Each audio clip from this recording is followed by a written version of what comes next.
Në një dokument të protokolluar me datë 19 qershor, Gjykata Komerciale ka pezulluar vendimin e rregullatorit të energjisë për liberalizim të tregut të energjisë për një biznes që kishte dorëzuar padi.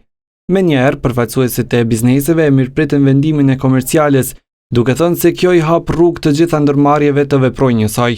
Po kjo është vendimi i parë që na ka arrit, me siguri do të ketë edhe vendime tjera, po është një hap shumë i rëndësishëm për biznesin, një lajm shumë i mirë për biznesin. Madje shoqata prodhuesve është në përgatitje të një padije të ngjashme, por që prek të gjitha bizneset që kanë dalë në treg të hapur të energjisë nga 1 qershori.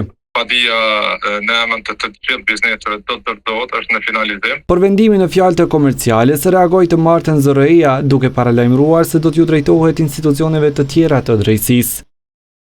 Ky akt vendim nuk është i formës së prerë, pasi ZRE do të shfrytëzojë të drejtën e ankesës në instancat më të larta gjyqësore, gjithmonë në funksion të mbrojtjes së ligjshmërisë. Vendimin e kanë mirëpritur edhe partitë opozitare. Liberalizimi i tregut që hyri në fuqi këtë muaj prek rreth 1300 biznese në Kosovë, të cilat kanë mbi 50 të punësuar ose kanë qarkullim vjetor mbi 10 milion euro. Lidhur me këtë, janë mbajtur 2 protesta nga bizneset.